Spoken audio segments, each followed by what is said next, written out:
그땐 제 미래의 모습에 친정엄마는 없었어요. 남편이 그렇게나 올바른 모습이었던 것도 어머님 영향이라 생각했죠. 직장에서 처음 봤을 때도 직장이 다름 아닌 사회복지사였기에 남편의 모습이 유난히 독특해 보이기도 했습니다. 저는 심리학을 전공한 뒤 아동복지센터에 다녔는데 그 맞은편 노인복지 쪽 사회복지관에서 남편이 근무하고 있었어요. 남편은 언제나 차분하고 조곤조곤하며 어르신들께도 예의 바르고 공손했어요. 회사에서만 나오는 사회적 이미지인가 싶었는데 연애를 하는 동안에도 남편은 한결같은 사람이었어요. 복지관에서 대부분의 어르신들은 손주 대하듯 참 잘해주시는데 가끔 간혹 좀 꼬장꼬장한 분들이 힘들게 할 때도 있어요. 억지를 부리신다던가 고집을 부리신다던가 무리한 요구를 하신다던가 하는 분들이요. 저도 친절하게 어르신들을 대하지만 가끔씩 힘들게 하시는 어르신이 계실 땐 저도 모르게 표정이 굳어지게 돼요. 그런데 저희 남편은 단 한 번도 그런 적이 없고 항상 친절하고 잘 대응하더라고요. 그래서인지 복지관의 어르신들 모두 저희 남편만 보면 내 손주 해라, 우리 손녀 사위 하고 싶다 이런 말씀을 하셨어요. 한 3년 만나면서 저희는 결혼을 준비하게 되었어요. 회사에서는 사내 결혼으로 같은 직장에 근무할 수 없는 규정이 있었던 것도 있고 마침 예전 직장 동료가 근무하는 다른 복지관에 공석이 있어 저는 추천으로 이직을 하게 되었어요. 어릴 때부터 외동딸로 외롭게 커온 탓에 저는 단란한 가정을 꿈꿨고 항상 자상하고 침착하고 어른들께도 예의 바른 남편이라면 평생 함께 해도 좋겠다는 생각이 들었죠. 먼저 남자친구 집에 인사를 드리러 가게 되었어요. 사실 저희 집에 먼저 인사드리려 했는데 엄마가 그 당시 너무 바쁜 시기여서 도무지 시간을 내주기 힘드셨는지 일단 남자친구 집에 먼저 인사하라고 하시더라고요.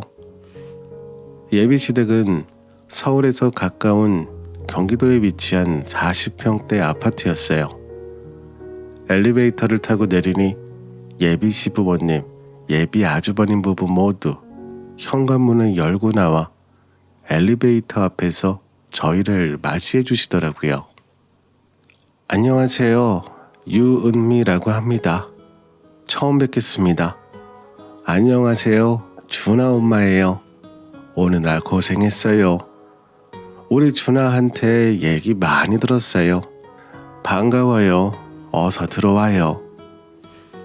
예비 시어머니는 제 두 손을 잡으시면서 반겨주셨고 예비 시아버님과 예비 시아주버님 모두 따뜻하게 맞아주셨어요. 예비 시댁 분위기는 한마디로 따뜻함이었어요. 제가 꿈꾸던 가정 환경 그 자체였죠. 집에 오면 어머니가 반갑게 맞아주시고 손수 차려주신 밥상을 맛있게 먹고 격려와 따뜻한 사랑이 느껴지는 가정. 제 남자친구가 이런 가정에서 성장했다는 게 부러웠어요. 그래서 이 사람도 사랑을 나눌 수 있는 사람이구나.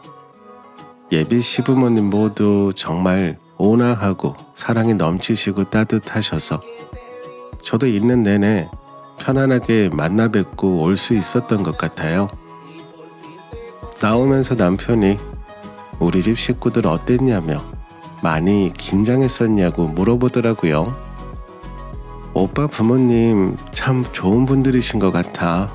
인상도 너무 좋으시고 그리고 형님네 부부도 편하게 대해주셔서 처음엔 좀 긴장했는데 금방 편해졌어. 오빤 참 좋겠다.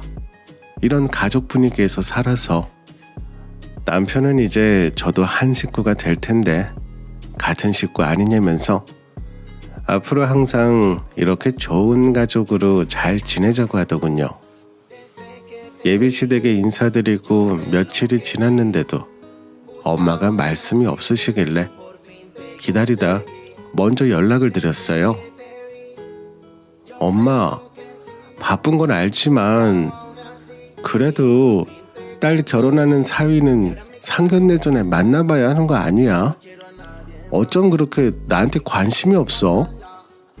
그러자 엄마는 엄마가 개인 사업하는 것도 아니고 엄마 밑으로 직원들이 몇인 줄 알아? 밥도 하루에 한 끼밖에 못 먹고 사는데 그럼 어떡하니? 듣자마자 저도 그랬죠. 그렇다고 잠깐의 시간도 내어줄 수 없어? 딸이 어떤 남자한테 시집 가는지 엄마로서 궁금하지도 않아? 바빠서 내 결혼식에는 올 수 있겠어? 제가 툴툴거리자 엄마는 아휴, 엄마 지금 바빠. 네 감정 받아줄 시간 없어. 그럼 이번 주 토요일에 한식당 예약해놔. 11시 30분 한 2시간 정도 시간 비울 수 있으니까 됐지? 엄마 회의 들어가야 돼. 끊어. 저희 집으로 초대는커녕 겨우 2시간 약속받아냈어요. 세상 어떤 엄마가 딸 결혼하는데 이렇게 관심이 없을까요? 서러운 마음을 누르고 한식당 예약 알아보는데 눈물이 나는 걸 꾹꾹 참아가며 알아봤었네요. 사실 처음부터 그런 건 아니었던 것 같아요. 제가 6살 때까지는 전업주부로 하나뿐인 자식인 저에게 많이 신경 써주셨어요. 잘 기억은 안 나는데 아버지께서 지금 엄마가 하시는 사업을 하셨었대요. 근데 갑자기 사고로 아버지가 돌아가시고 엄마가 사업을 맡아서 지금까지 일궈오신 거죠. 근데 처음 해보시는 사업이 적성에 맞으셨던 건지 엄마는 매사 열심히 그리고 호탕하고 시원시원한 일처리로 회사는 더욱 커지게 되었고요. 부동산 투자회사 쪽에선 나름 인정받는 사업가라고 하더라고요. 엄마가 회사를 나가기 시작하고부터는 저는 늘 혼자였어요. 친할머니, 할아버지는 저를 보시면 아버지 생각이 나신다고 외면하셨고 외할머니는 편찮으셔서 요양원에 계셨기에 저를 돌보실 수 없었거든요. 엄마는 제가 초등학교 2학년 때까지는 학원과 돌봐주시는 이모님을 고용해서 보호 차원에서 돌봐주시곤 했어요. 그런데 3학년부터는 늦게까지 학원을 들며 저녁 8시가 되어서야 집에 올 수 있었고 힘들어서 금방 잠들었던 것 같아요.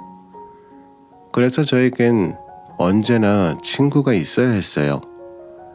엄마가 간식과 저녁 끼니 해결을 위해 용돈은 두둑히 주셨는데 늘 친구들에게 간식을 사주면서 환심을 샀고 다행인지 모르겠지만 그래서인지 친구들은 항상 있었던 것 같아요. 그렇지만 부모님께 사랑을 못 받아 그런지 제 스스로가 느낄 만큼 애정 결핍 같은 게 생긴 것 같더라고요. 혼자 있을 때 외로움을 많이 느끼고 연애할 때도 항상 저에 대한 애정을 확인하는 버릇이 있었어요. 결혼하는 남편은 제가 굳이 확인하려고 하지 않아도 늘 저에 대한 마음이 느껴지도록 항상 표현해 주었고 많이 아껴줬어요. 그 덕분에 저도 많이 안정이 되었고요. 반면에 엄마는 정말 친엄마가 맞는 건지 혹시 나를 어디서 주워온 건 아닌 건지 수십 번 의심을 했을 만큼 저에게 냉정한 분이셨거든요. 일 시작하시고서는 저에게 밥 한 번을 차려주신 적이 없었어요. 주말에 하루 쉬면 그날은 일주일 동안 쏟은 에너지를 충전이라도 하듯 하루 종일 주무시고 방 밖으로 나오시질 않았고 저는 주말에 엄마와 한 집에 있어도 늘 혼자인 느낌이었어요. 저희 집이 좀 둘이 살기엔 넓은 평수였는데 집 크기에 비해 가구는 횡할 정도로 없는 편이에요. 어차피 엄마나 저나 집에 거의 없었기 때문에 가구는 꼭 필요한 것만 있으면 되었고, 냉장고에는 물과 간단하게 데워 먹을 만한 식품들 몇 가지가 전부여서 주방은 그 흔한 요리 도구도 몇 개 없었고요.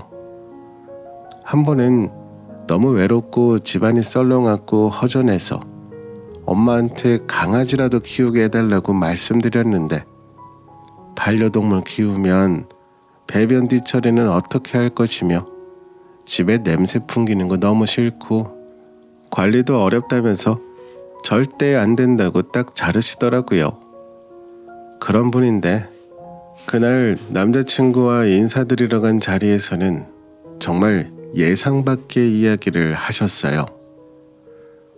내가 바쁘게 사느라 우리 은미 커가는 것도 못 봤어요. 말만 엄마였지 자기 혼자 컸어요. 일 시작하면서 앞만 보고 사느라 은미를 돌볼 겨를이 없었거든. 내 손으로 밥 차려서 먹여본 게 언제인지 기억도 안 나. 우리 은미 커가는 동안 많이 외로웠을 거예요. 그래서 나 3가지만 부탁합시다. 그러자 남자친구는 자세를 고쳐 앉으며 그러더군요. 네, 어머니, 은미 제가 많이 아껴주고 사랑하겠습니다. 걱정하지 마시고 말씀하세요. 그래요. 그럼 고맙고. 첫째, 언제나 우리 은미 곁에 있어주기. 둘째, 우리 은미 외롭지 않게 애정 표현 많이 해주기. 마지막 셋째, 우리 은미보다 먼저 죽지 않기. 순서는 이런데 3번째가 제일 중요합니다. 그것만 지켜주세요. 엄마는 그 말씀을 하시고 덤덤하게 다시 음식을 드셨어요. 저는 엄마가 이런 생각을 하고 계셨는 줄 몰랐거든요. 아마 아버지가 돌아가셨을 때 엄마도 젊은 나이셨고 어린 저를 두고 가셨으니 마음이 많이 힘드셨던 것 같아요. 그래서 딸만은 오랫동안 함께 살아갈 사람이 곁에 있길 바라셨겠죠. 그날이 처음으로 엄마가 저에게 애정이 있으셨다는 걸 알게 된 순간이었어요. 상견례 때도 겨우 시간을 내주셨지만 잘 끝났고, 엄마는 저에게 결혼 준비 신경 써줄 수 없으니 알아서 준비 잘하고 혼수 비용이나 예단 비용은 걱정 말고 준비하라 하셨어요. 뭐부터 해야 하나 막막해서 인터넷 결혼 준비 카페 이런 곳에 가입하면서 정보도 알아보고 요즘엔 어떻게 예단하고 혼수하는지도 알아보면서 결혼 준비를 하는데 어느 날 예비 시어머니가 전화를 하셨어요. 혼자 결혼 준비하는 것 힘들지 않아? 우린 예단 많이 필요 없어. 예단보다는 새살림 준비에 신경 쓰고 혹시 엄마 필요하면 얘기하고 밥은 잘 먹고 다니고 있지? 결혼 앞뒀다고 다이어트 한다며 밥 잘 안 먹고 그러면 안 돼. 지금 모습도 충분히 예쁘니까. 예비 시어머니가 제 친엄마였으면 정말 좋겠다 싶었어요.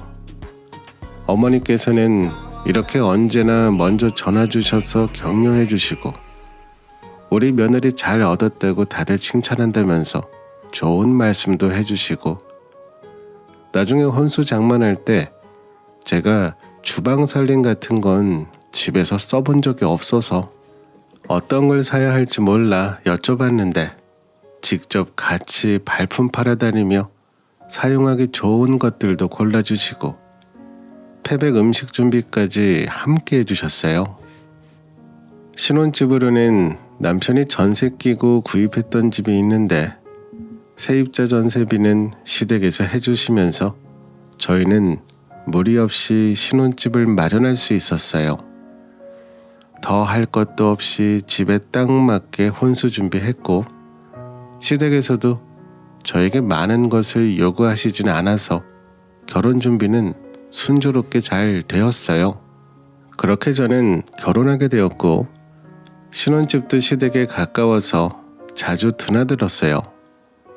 제가 요리를 해본 적이 없어서 솔직하게 말씀드렸는데 그 나이 먹도록 간단한 음식도 할 줄 모른다고 흉이라도 보시면 어떡하나 싶어서 요리 학원도 다녀보려고 알아봤었는데 어머님께서 당신이 하나씩 알려주시겠다면서 오히려 시어머니께 배우면 어머니 음식 노하우를 배워서 남편도 익숙할 거라고 하시면서 재료 다듬는 것부터 알려주셨어요.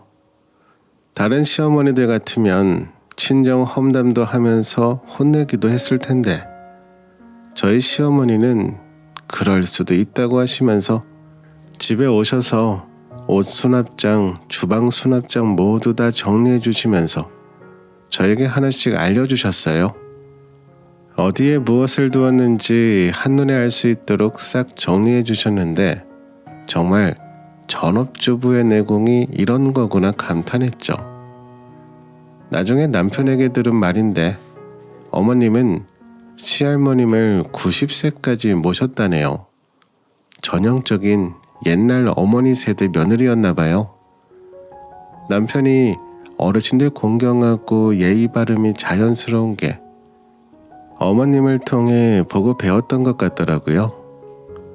나중에 시할머님 치매로 많이 힘드셨는데 기저귀 뒤처리까지 손수하시면서 극진히 모셨다고 해요. 동네에서도 유명한 쇼부라고 소문이 자자하더라고요. 저희 엄마랑은 완전히 다르셔서 정말 놀랐고 저 또한 본받아야겠다고 생각했어요.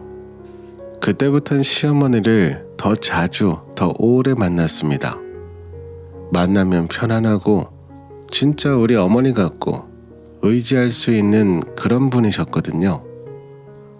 반면에 친정엄마는 전화하면 늘 받지도 않으시고 시간 약속을 해야 만날 수 있어서 저도 모르게 점점 거리가 멀어진 것 같았죠. 그걸 남편도 옆에서 봤는지 어떨 때는 저보다 더 친정엄마를 챙겼어요.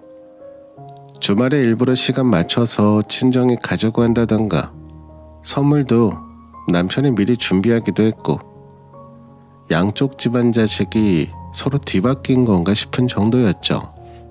그래서 친정엄마도 그런 사위가 마음에 드시는지 올 때마다 함께 쇼핑도 나가고 저희 첫아이 태어났을 땐 남편 자동차도 엄마가 바꿔주셨고요. 둘째 임신하고 나서는 저희 신혼집도 엄마가 넓혀주셨습니다. 편하게 애들 키우라 하시면서요. 그럴 때마다 남편은 더 깍듯하게 친정엄마를 따랐고 엄마는 농담식으로 이럴 거면 아들을 낳을 걸 그랬다며 웃으셨어요. 엄마의 저런 모습을 보니 저도 덩달아 좋았고 남편이 우리 모녀가 채우지 못한 빈자리를 메워주는 것 같아 고맙기도 했습니다. 근데 언제부턴가 시어머님이 저에게 그런 말씀을 하시더라고요. 그날도 남편과 친정에 들렀다가 남편 외투를 하나 사서 왔었는데 오는 길에 어머님이 좋아하시는 수제빵을 사다가 드렸었어요. 근데 그 좋아하시는 빵은 쳐다도 안 보시더니 제 남편이 새로 사온 그 외투만 계속 만지작거리시는 겁니다. 그러면서 은연중에 하시는 말씀이 우리 큰애도 추위를 많이 타는데 이런 옷 한 벌 있으려나 모르겠네.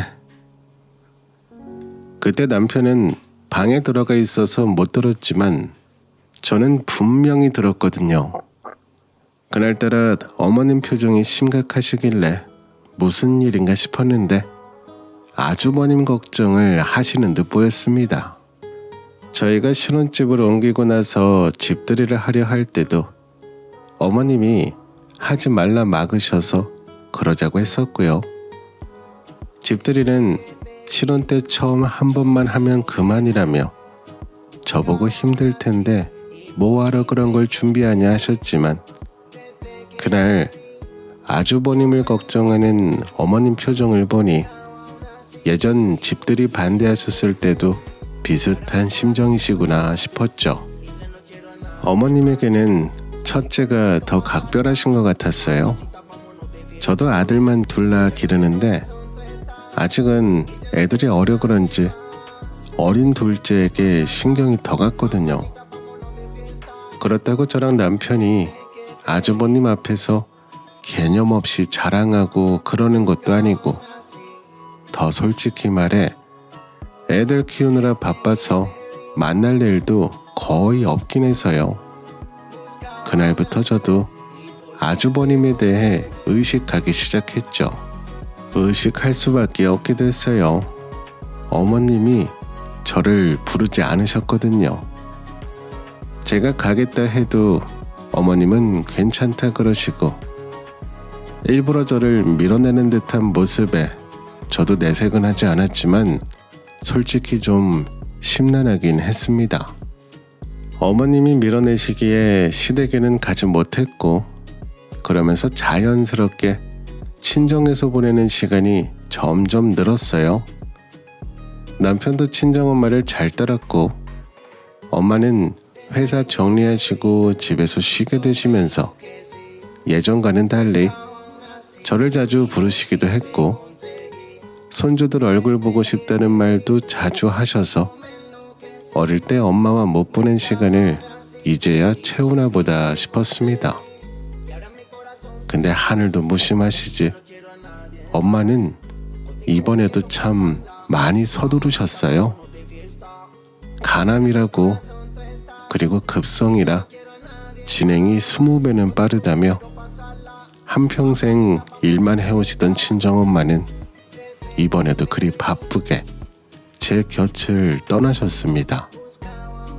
연락조차 닿지 않는 곳으로 가버리셨어요.